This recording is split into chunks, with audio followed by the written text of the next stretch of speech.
some nights never leave you. For me, it was the night a routine shift turned into a quiet, suffocating nightmare. One question echoed in my head long after: how far can suspicion go when it wears a uniform and a smile? What happens behind doors where no cameras watch, and no one believes you belong? This is the story I can't stop replaying, because I still don't know how it was supposed to end. I've worked the night shift at Mercy General for 6 years. People say you get used to it, the silence, the flickering lights, the distant hum of machines, but you don't. Not when you're the only black nurse on duty in a wing full of patients who look at you like you're not supposed to be there. That night started like any other. 11 p.m., badge in, scrub pocket stuffed with pens and gloves. The hall smelled like antiseptic and something stale, like forgotten coffee. I nodded at the security guard, Frank, a white guy with a shaved head and a smile that never reached his eyes. He didn't say much to me. Never did. Just that glance, quick, measuring. The kind of look that asks, "Why are you here?" The ER was quiet, which meant trouble was brewing. It always is. Around 1 a.m., I was sent to the East Wing, room 214, a man recovering from surgery, heavily sedated. The hallway lights there always seemed dimmer, shadows pooling in the corners. When I walked in, the man's wife was sitting in the chair, pale and stiff like the air around her. She didn't smile. Didn't even look at me. Just kept her eyes on her husband like if she blinked, I'd steal him away. "Vitals check," I said softly, rolling up the cuff. My voice sounded louder than it should have, echoing in that room. Her eyes finally cut to me, sharp, cold, like broken glass. "Are you really a nurse?" she asked. I froze, the cuff halfway around his arm. "Yes, ma'am," I managed, keeping my voice even. "Been here 6 years." She didn't answer. Just turned back toward him, lips pressed tight. I finished quickly, scribbling numbers that suddenly didn't look real. When I stepped into the hallway, Frank was there. Leaning against the wall like he'd been waiting. "All good in there?" he asked, tone casual but eyes scanning me like a metal detector. "Fine," I said. But he didn't move. Just kept looking until I walked away. By 3 a.m., I was in the supply room, grabbing saline. The door creaked when it closed, and in the silence, I heard footsteps behind me. Slow. Heavy. I turned, and there was Frank again. Standing too close. "You got ID on you?" he asked. I blinked. "You saw me badge in?" "Yeah," he said, smiling that smile that wasn't a smile. "Still. Humor me." I handed him my badge. He held it longer than necessary, eyes flicking between the plastic and my face, like he was trying to catch me in a lie. "Hospitals gotta be careful these days," he said finally, handing it back. "You never know who's walking around." Something about the way he said you made my stomach twist. I nodded and left, but the air felt heavier now, pressing on my chest. The hall seemed longer, emptier, the buzzing lights overhead louder than before. By 4 a.m., whispers had started. 2 nurses by the station stopped talking when I walked up. Phones buzzing, eyes darting. Something was off. Something was building, and I could feel it in my bones. When the overhead speaker crackled and my name came through, "Report to security," I knew the night wasn't over. It was just beginning. The security office was tucked in the back of the hospital, past a door that always stuck. I'd only been inside once, years ago, for a routine badge renewal. Tonight, when I pushed through, the air smelled different, stale, like something sealed away too long. Frank was there, of course, leaning against the desk. Another guard sat beside him, younger, but his eyes had the same hard edge. A camera feed flickered on the monitors behind them. Hallways I'd just walked down, empty now, except for shadows stretching like cracks in the walls. "Close the door," Frank said. My hand hesitated on the knob. Is there a problem? Door, he repeated, voice flat. I closed it. He gestured to a chair. I didn't sit. My legs wouldn't let me. So, he said, picking something invisible from under his nail, we got a call. Visitor in 214 says you were acting suspicious. I swallowed hard. I was checking vitals. Doing my job. Frank shrugged, eyes sliding over me like I wasn't even a person, just a question he wanted to answer. Thing is, he said slowly, she swears you never scanned in. No record of you entering the room. That's not possible, I said. Check the system. Oh, we did, the younger guard chimed in. His grin was small, sharp. Nothing there. My stomach dropped. Every patient room needs a scan before entry, badge against the reader. I did that. I know I did. But their faces told me what the system said, and it didn't matter what I knew. Frank leaned closer, voice low. You sure you're supposed to be here? The way he said it, here didn't mean the hospital. It meant existing in this space that was never meant for you. The walls felt tighter. The air, heavier. I've worked here for 6 years, I said, but my voice cracked on the last word. I hated that. Frank's smile spread, slow as rot. Funny thing, he murmured, reaching behind him. When his hand came back, he was holding a set of zip ties. White plastic gleaming under the harsh light. Policy says we hold anyone without clearance. Just until we sort things out. The younger guard stood. His chair scraped the floor, loud enough to echo in my skull. Both of them looking at me like I was already in cuffs. My chest pounded so hard I thought it might crack open. There were no cameras in this room, I knew that now, looking around. Just walls, stale air, and those zip ties waiting for my wrists.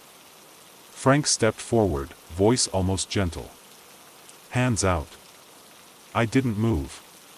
Couldn't. My mind screamed to run, but my legs, they weren't mine anymore. The last thing I saw before the door swung shut was the red glow of the exit sign down the hall, bleeding into the darkness like a promise I'd never reach. And then the lights in the room flickered once, and went out. Sometimes, the scariest thing about a hospital isn't the illness, it's what happens when no one believes you belong there. A routine trip for chest pain turned into a silent descent into something far darker than I could imagine. Why were the guards called? Why was I led to that room with no windows, no way out? I still wonder what they planned to do if the lights hadn't come back on. I checked into the hospital on a Tuesday night, chest tight like a fist. I thought it was just stress, maybe anxiety, but the pain had crawled from my ribs up to my throat. My wife insisted I go. I didn't argue. You don't argue when your body feels like it's betraying you. The ER smelled like bleach and sickness, bright lights stabbing down on everything. I walked to the reception desk, slow, steady, because I didn't want to look like I was rushing. The woman behind the glass barely looked up. Name, she said, fingers tapping the keyboard like I was already wasting her time. Marcus Green, I answered, my voice raspier than I expected. She asked for my insurance next. Then my ID. Then she stared at both for a long time, her jaw tight. Have a seat, she finally said. So I did. Sat there in a room full of coughs and sniffles, that flickering TV spitting out headlines about a storm 2 states away. People came in after me and got called before me. A white man limped in clutching his leg, they had him in a room in 10 minutes. I checked the clock on the wall every few seconds, the pain crawling higher, sharper. 90 minutes later, I was still sitting there. When they finally called me, it wasn't the nurse smiling. It was a look like I'd inconvenienced them just by existing. Blood pressure, pulse, the usual questions asked without eye contact. Then they parked me in a hallway on a rolling bed like excess baggage, curtain drawn halfway, voices on the other side laughing about weekend plans. I heard my name again, this time from a tall man in a white coat. Doctor, probably. His voice was cool, clipped. So, he said, what brings you here tonight? I started explaining, slow because the words felt heavy, but halfway through he checked his watch. Just checked it, like he had somewhere better to be. Then came the questions that weren't about my chest pain. Do you smoke? Drink? Any drug use? Each one sharper than the last, like he was building a case instead of giving me care. No, I said. Never. His eyebrows lifted like he didn't believe me. He muttered, scribbling something. We'll run some tests when we can. Sit tight. Then he was gone. Hours passed. The pain turned into something worse, a weight sitting on my lungs. I pressed the call button. Nobody came. Pressed again. Nothing. Voices moved around me, close but far, like I was underwater. My chest burned. My hands were shaking now. And then, out of nowhere, the curtain yanked open. 2 security guards stood there, broad shoulders blocking out the light. Their eyes swept over me like I wasn't a patient but a problem. You Marcus? One of them asked. I nodded, throat dry. Yeah. Why? Doctor wants to see you, he said. But the way they said it didn't sound like care. It sounded like a warning. They flanked me as I walked, one ahead, one behind, like I was dangerous, like a man in a hospital gown could be a threat. My bare feet slapped against the cold linoleum, every step echoing in the silent hallway. The fluorescent lights overhead buzzed, and for a moment, I wondered if anyone else could hear my heartbeat pounding like a drum. The doctor was waiting in a small consultation room, hands folded, eyes flat. No smile. No warmth. Just that same clipped tone. Have a seat. I sat. The guards didn't leave. They stood on either side of the door like statues, arms crossed, watching me. My mouth felt dry as dust. Your tests, he said slowly, came back, interesting. I frowned. What do you mean? He tilted his head. Elevated enzymes. That can mean a lot of things.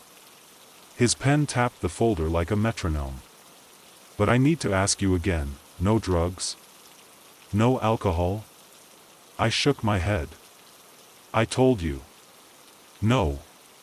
His eyes stayed on me, unblinking, like he was searching for cracks in my skin.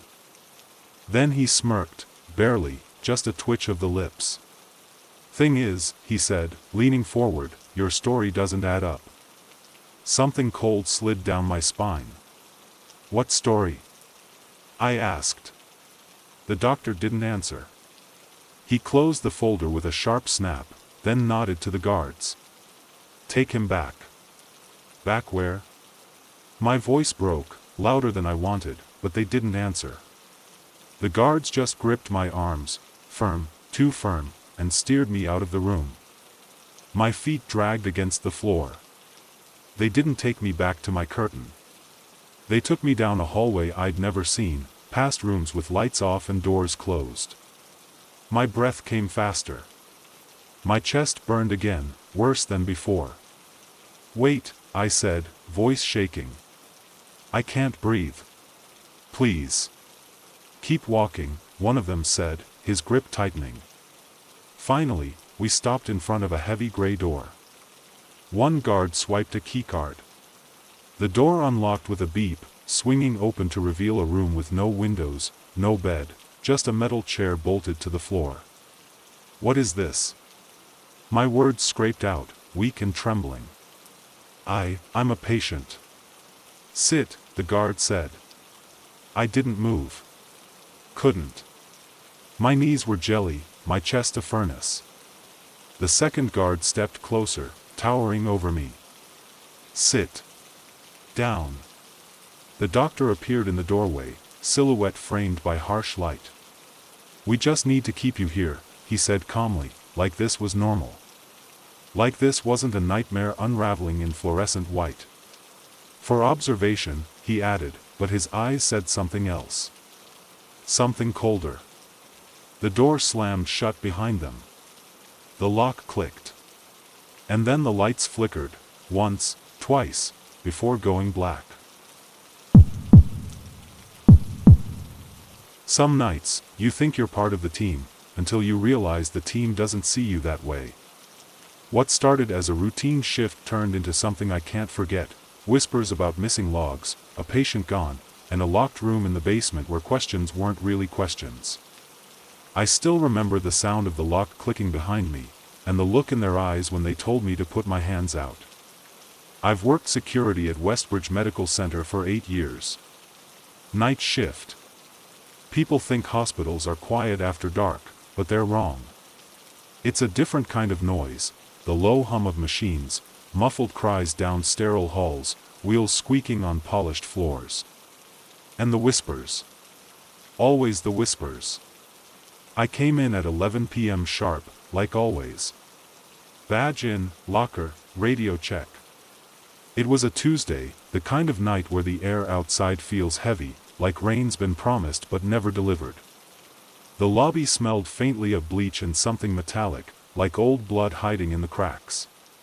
My post that night was the south wing, a maze of corridors and patient rooms that always felt too narrow, too quiet.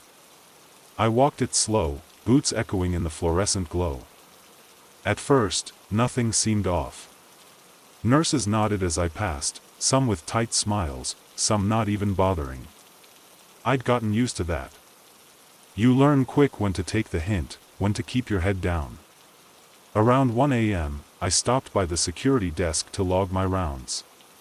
That's when I noticed it, a clipboard on the counter with a new directive: increased ID verification for all personnel during night hours. I frowned. Never seen that before. And underlined in red ink, someone had added, no exceptions. The younger guard on desk duty, Ryan, glanced up from his phone and smirked. "Guess that means you too, man," he said. I tried to laugh it off, but it sat wrong in my chest.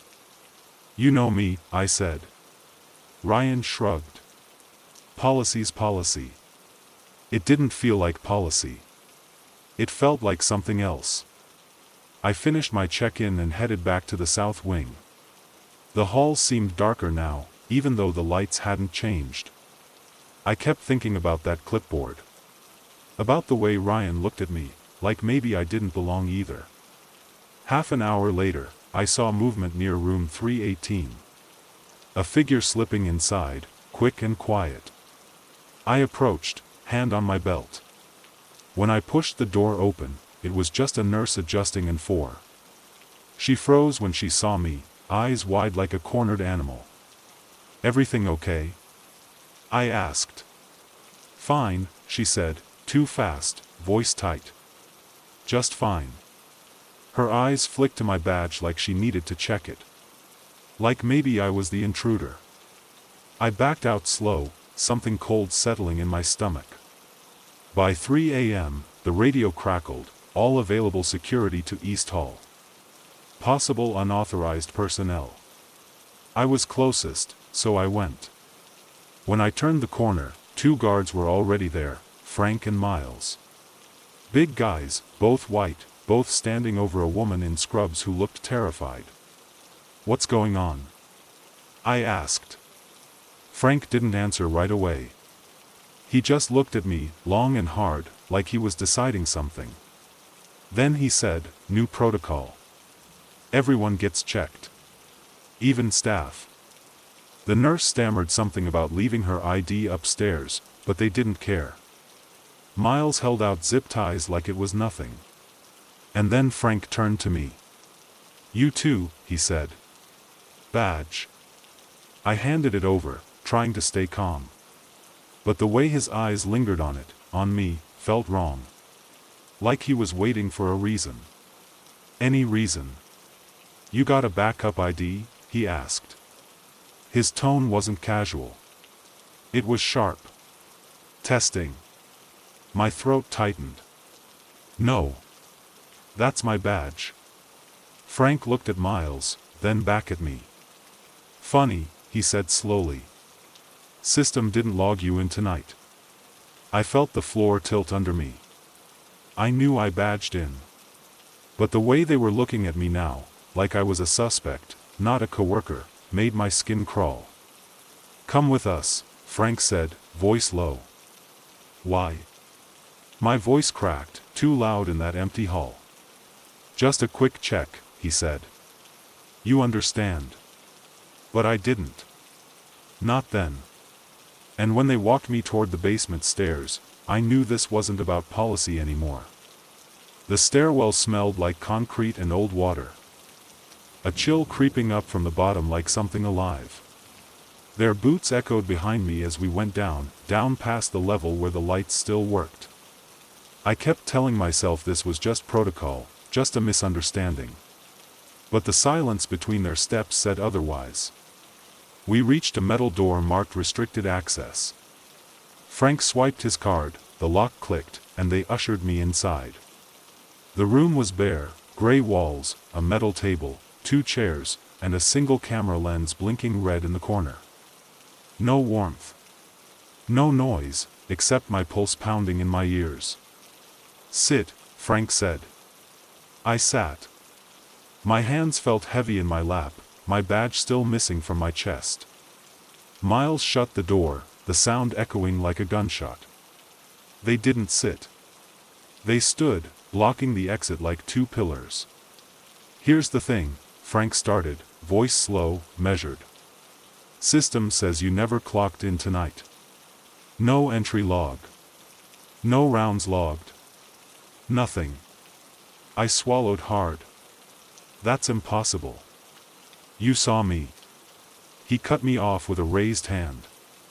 And then, he continued, a patient went missing from South Wing. Room 318. You know anything about that?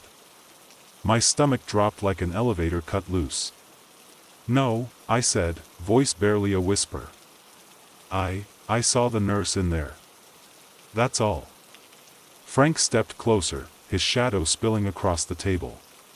Which nurse? She didn't give me her name. He smirked, like he'd been expecting that answer. Convenient. Miles moved then, pulling something from his belt, a pair of zip ties. White plastic gleaming under the fluorescent light. My chest locked up. My voice came out cracked, small. What are you doing? Frank's smile didn't reach his eyes. Just until we sort this out. He said it like a kindness. Like he was doing me a favor. My breath came faster.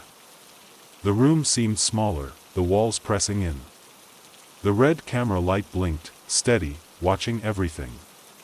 I wondered if anyone on the other end cared. If anyone was even there. Hands, Miles said. I didn't move. Couldn't. My legs shook under the table, my heart slamming against my ribs like it wanted out. Frank sighed, low and tired. Don't make this harder than it needs to be. The lock on the door clicked again. For a moment, hope flared, someone coming in, someone to stop this. But the door didn't open. It stayed shut. The click was from the inside. They'd locked it. The last thing I saw before the lights flickered out was the zip ties dangling from Miles's hand, swinging like a pendulum counting down to something I didn't want to know. Some places are supposed to feel safe. A hospital, for example. But that night, safety was the last thing I felt. What began as a desperate search for help became something far darker, questions that weren't about my pain, guards closing in, and a locked door with no one coming to save me. I still hear the sound of that zip tie stretching in the silence. I never thought a hospital could feel like a trap. You go in expecting care, answers, relief. Instead, that night, all I felt was the weight of eyes that never seemed to look at me the same way they looked at everyone else. It was past midnight when the pain in my side got so bad I couldn't take it anymore. Sharp, stabbing, like someone was twisting a knife under my ribs. My sister drove me to Ridgeview Medical, bright white building glowing against the black sky. Inside, it smelled like bleach and plastic, the air too cold, humming with fluorescent light. I walked to the reception desk, holding my side. The woman behind the glass glanced up, and for a split second, her face changed, tightened, like she'd bitten something sour. "What's the problem?" she asked, voice flat, eyes already dropping back to her screen. "I've got severe pain," I said, trying to keep my voice calm even as sweat trickled down my back. "Lower right side. ID and insurance." She didn't look at me when she said it. I slid both under the glass. She stared at them for too long. Then she picked up the phone, her voice dropping low. I couldn't hear the words, but her eyes flicked up at me twice while she spoke. "Have a seat," she said finally. No warmth. No urgency. Just dismissal. So I sat. In a plastic chair that felt too small, under lights too bright, clutching my side while people who came in after me, white folks, every one, got called before me. An older man with a cough. A woman with a sprained ankle. I checked the clock every 5 minutes, each second scraping against my nerves. An hour passed. Then 2. My pain went from stabbing to burning, spreading like fire under my skin. I walked back to the desk, trying not to limp. "Excuse me," I said, voice trembling. "I've been waiting." She didn't let me finish. "We'll call you when we're ready," she said, eyes cold as glass. I turned, ready to go back to my chair, when I noticed 2 security guards standing near the hallway. Big men, arms crossed, eyes on me. Not on anyone else. Just me. By the time they finally called my name, it was 3 a.m. The nurse who led me down the hall didn't smile. Didn't talk. Just walked fast, her shoes squeaking against the floor. The room she put me in was small, the walls a dull gray instead of white. There was no window. Just a bed, a metal tray, and a chair in the corner that looked like it hadn't been moved in years. "Someone will be with you shortly," she said. Then she left, closing the door with a soft click that sounded louder than it should have. I waited. Minutes stretched like hours. My side throbbed. My breath came shallow. Then the door opened, not a doctor, not a nurse. A man in a suit. White shirt, dark tie, clipboard in hand. His smile didn't reach his eyes. "Ms. Taylor," he said, voice smooth, too smooth. "We just have a few questions before we proceed." Something in the way he said questions made the hairs on my arms stand up. He closed the door behind him, slow enough for me to hear the latch click. The sound made my stomach knot. He didn't sit at first, just stood there, filling the space like a shadow. "How did you get here tonight?" he asked, voice calm, too calm. "My sister drove me," I said, pressing a hand to my side. "I've been waiting for hours, can I please see a doctor?" He ignored that. Eyes skimming over me like I was a file, not a person. "Do you work?" he asked. "Where?" "What does that have to do with?" My voice cracked, pain twisting through me. I gritted my teeth. "I'm in HR." "Please, I'm in pain." "Any history of drug use?" His tone was sharp now, cutting. "Alcohol? Pills?" "No." My voice rose, bouncing off the small gray walls. "I came here because I need help." He sighed, like I'd disappointed him. Then he walked to the corner, pulled out the chair, and sat, legs spread. Elbows on knees, staring like he was waiting for me to confess something I didn't do. "Thing is," he said slowly, "we've had incidents. People lying to get medication. People causing trouble. You understand why we have to be careful." "I'm not," I started, but the door opened before I could finish. The 2 security guards from earlier stepped in. The room felt smaller now, air sucked out of it. One guard leaned against the door. The other stood by the bed, eyes flat, arms crossed. My chest tightened. My hand shook against my side. "What is this?" I whispered. "Just a precaution," the man in the suit said softly, almost kindly. "We'll take care of you once we're sure everything checks out." He nodded at the guard. The bigger one reached into his belt and pulled out something that glinted under the fluorescent light. A zip tie.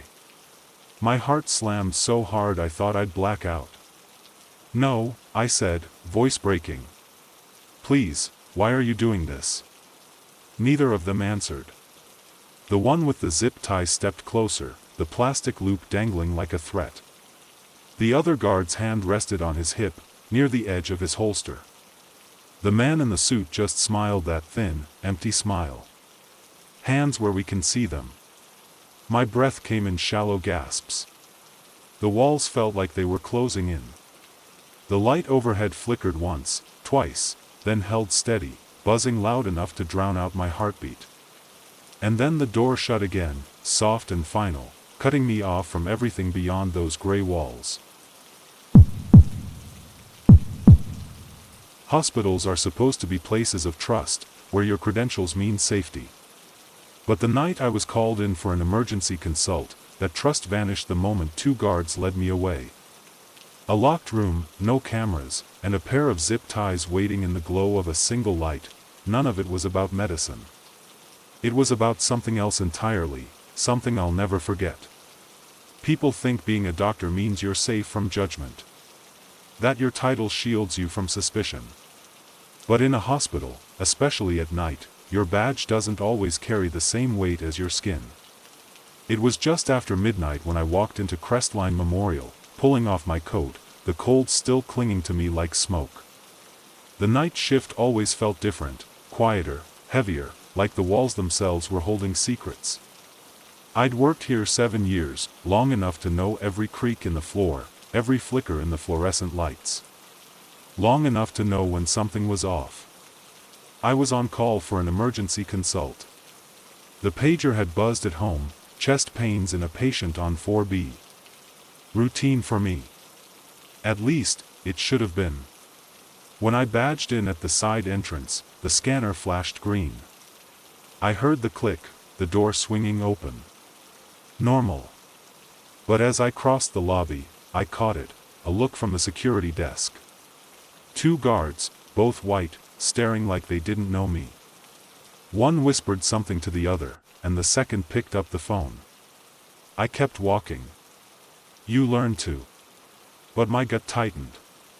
The elevator felt colder than usual. I checked my reflection in the doors, dark scrubs, stethoscope, badge clipped front and center. Everything in place. Still, something gnawed at me. By the time I stepped onto the 4th floor, that feeling had teeth. The hallway was silent, too silent. I went to the nurse's station.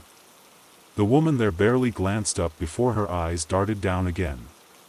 Her voice was flat when she said, "Room 412." The patient was stable when I got there, monitors humming softly. His wife sat in the corner, arms crossed, staring holes through me. No hello. No question. Just pure ice in her eyes. I'd seen it before. I explained the procedure, kept my voice calm, professional. But when I reached for the chart, she spoke, sharp, loud enough to cut the air. "Are you really the doctor?"